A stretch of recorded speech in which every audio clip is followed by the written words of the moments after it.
Anong mensahe ang kailangang marinig ng mga Aquarius mula December 1 to 7, 2024? Pwedeng nangyayari na to, mangyayari pa lang. Kung hindi man para sa inyo itong magiging reading, di baka para sa someone na malapit sa inyo o sa someone na kakilala niyo mismo. Baka may lumabas na gender mamaya, gawin niyo na lang energy, masculine at feminine energy. Pwede rin naman na wag niyo nang pansinin ang gender. Hindi ko masasabi kung anong magiging reading, kung positive ba o negative, depende sa kung anong mag-pick up ng energy. Walang masama kung papanoorin ang sun, moon at rising sign kasi baka alin man sa mga yon ay mag-resonate na sa sitwasyon mo.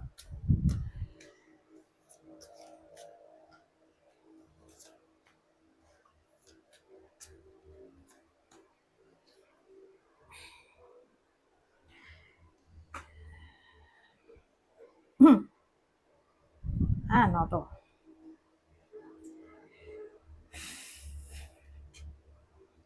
So ito ay relasyon sa pagitan ng babae na mas matanda dun sa lalaki. Okay? Bata yung babae dun sa, bata yung lalaki sa babae. Matanda yung babae sa lalaki. Mag-away sila nowadays. O mag-away pa lang.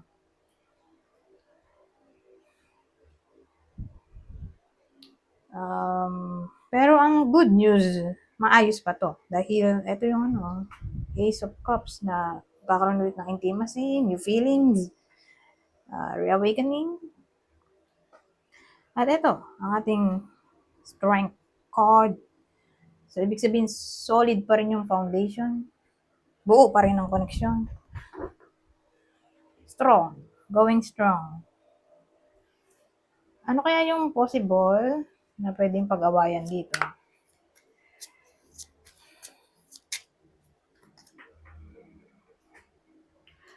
Uh-huh.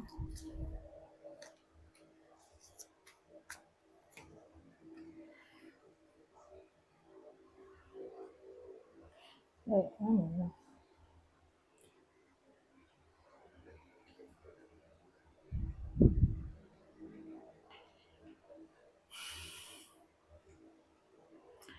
Rivalry siguro.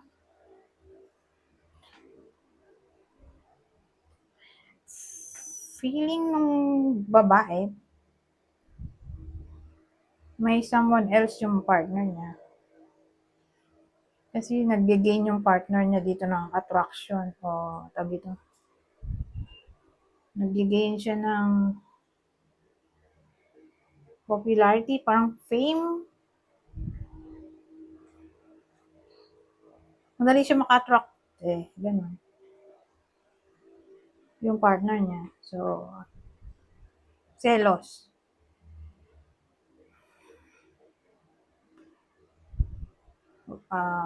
Ganun selos ang pinagawa yan. Pero maayos naman Maganda tong dalawang card na to.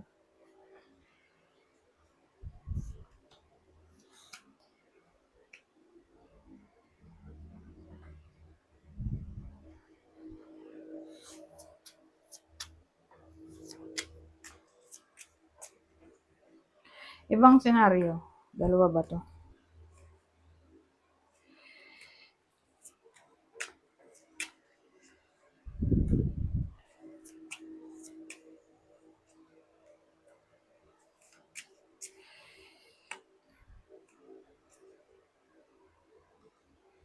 So, ibang senaryo, may lalaki dito. Whether kayo mismo to, o ito yung person nyo, o kakilala nyo in general.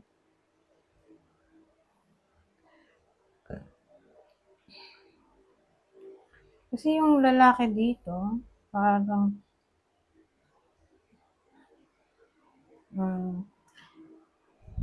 may kinakaharap siyang problema. Probably sa work. Kasi may damon tayo dito So, marami siyang iniisip na kung ano-ano. Kakaroon siya ng anxiety, depression, mental problem dun sa work. Lagi niya siguro iniisip yung business niya o yung mga tao sa business niya o ka-workmate niya siguro. Doon nanggagaling yung stress niya, problema, mental crisis. dun sa business, money, o ka-workmate. Okay? Pero ang maganda, nandito yung judgment. Mhm. Kasi maganda pag lumabas yung judgment sa dulo. So, ang dating sa akin, kung may away, edi may forgiveness. Kasi reconciliation card din naman yan. Ngayon, kung mas okay to kung nangyayari na. Ngayon nga, may problema na yung iba sa inyo. So, sa sinabi ko, work, money, workmate. Kung baga may change na maaaring mangyari dahil pluto rin naman yan. Yung judgment.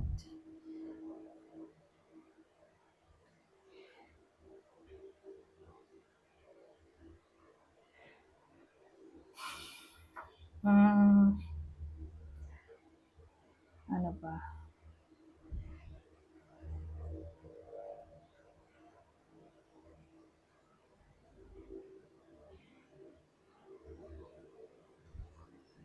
So, sabihin natin nalulugi na yung business. Kasi, pwede rin namang businessman to eh.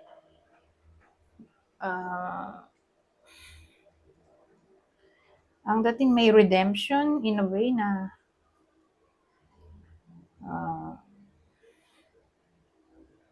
maliligtas yung company sa pagkalugi, mababawi niya. Ngayon, sabihin natin wala namang business eh, pero lalaki may career naman siya. Kasi case to case basis, di ba? Kung yung lalaki may problema siya sa workplace at ang pinoproblema niya ay kaaway niya sa workplace, ka-workmate. So, yung natin dito, redemption ay maliligtas yung reputation. Mm-hmm. Sa mga nambubuli sa kanya o nagtatry pabagsakin siya o umaaway sa kanya. Nisiraan siya. So, ganun. Maliligtas siya sa kapahamakan ba? Ganyan. O may rescue sa kanya in times of crisis. So, again, work-related problem to.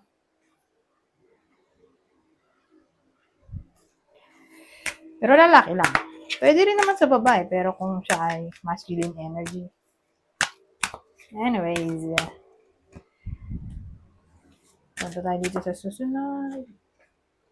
So, sabi, look for a sign, be assertive.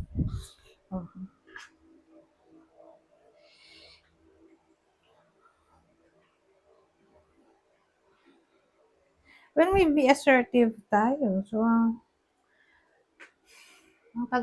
ang Tagalog kasi ng assertive, tawag dito, paninindigan.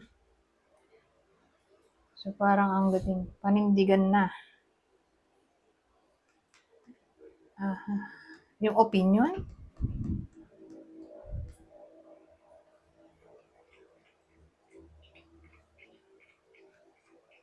Ano kaya yan? Tungkol saan?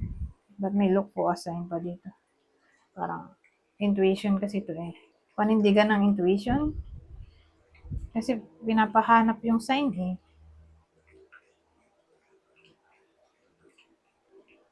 Siguro may makikita yung iba sa inyong red flag. Sa pamamagitan ng intuition, kutod. Na parang panindigan na yon na may something wrong, maniwala sa intuition at ilayo ang sarili sa kapahamakan. Pero tingnan natin, ano ba to?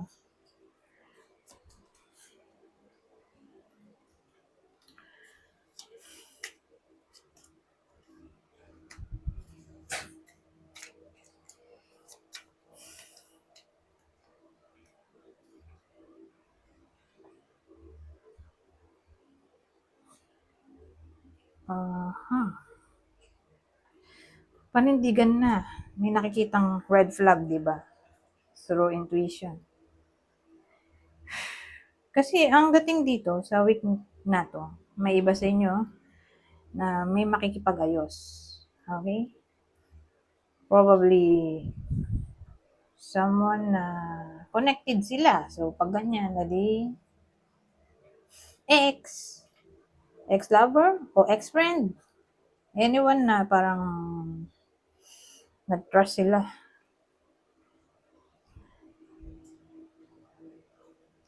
Nag-trust sila before o hanggang ngayon.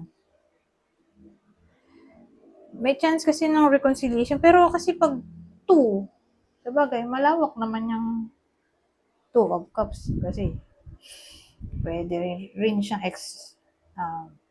current partner, friend, as in soulmate, current partner, friend, ex, siblings, parents, na parang bang anyone na makikipag-ayos sa iba sa inyo. Okay? Yun na lang siguro. Sa week na to,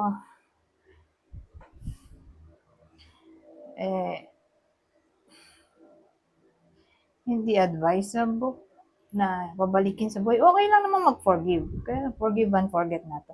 Kasi, nandito yung 5 of Pentacles natin. Na parang magwo-worry na naman kayo sa bandang huli. So, siguro, babalik ulit lang ang lahat sa dati. Kaya hindi na recommended na buuin ulit pa ang nasirang connection.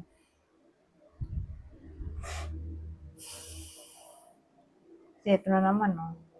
Ito kasi yung card ng difficulty, hardship. Pero ang maganda dito, temporary lang. Pero ayun pa rin siya, di ba? Problem na naman. Yes, basta 5, challenge card yan eh. Challenge, pentacles, so security. Challenge sa something na may kinalaman sa stability, security. So parang di worth it na pabalikin ulit sa buhay nyo to, lalo na kung ex-lover o ex-friend. Kasi may chance na magre-reconnect kayo ulit dahil sa presence nitong dalawa. At gustong makipag-ayos o maging friendly ulit sa isa't isa, pero hindi siya advisable dahil pag naging feeling close kayo ulit dito sa nakaaway nyo before, kasi hindi lalabas tong temperance kung walang naging problem, kasi nire-require niya kasi yung sitwasyon maging balance. Sa reconciliation card din yan, moderation. So, gano'n. Hindi siya lalabas kung walang problema, actually. Kasi siya rin yung win-win solution. So, yun lang yung nakikita kong problem. Na parang panindigan na yung nakikitang red flag. Na kung sakaling may makipag-ayos sa inyo, kung sino man yan, na pinagkatiwalaan nyo before, wag na. Wag na i-welcome back. Mag-forgive na lang talaga. Patawarin na lang ganun. Pero, wala nang reconnection in a way na mag-uusap kayo ulit, na magiging close ulit, ganun. Kasi, kakaproblema na naman eh. Parang babalik lang ulit lahat-lahat sa umpisa. Uulit lang. Na parang magre-regret lang kayo sa huli. Anyways, isa lang card. Ano masasabi nito? Universe. The universe is guiding you to that special person. Allow everything to take its natural course. So, para rin sa mga single na wala silang kailangan gawin, kundi maghintay, hayaan na lang na ang universe ang magbigay ng special person nila. O gumawa ng love life nila. Ganon. Hindi nila kailangang hanapin. Hindi nila kailangang gumawa ng kahit anong aksyon. Basta maghintay na lang. Ganon. Yun yung sinasabi dito para sa mga single. Kaya nyo na lang kusang dumating in short. Yung special person. Huwag nyo hanapin. Para mas malaki yung chance ng success kaysa yung hinanap. Hinanap nyo lang sa dating app. O kayo mismo yung nanligaw. Yan eh. Parang sa week na to, hindi siya na-advise para sa mga single na mag-focus ng attention sa love life. Yan. Parang uh, i-put nyo na lang yung attention nyo sa something else kaysa dito sa love life. Yun yung parang meaning nito. Anyways, hanggang dito na lang. Goodbye. Oh, na.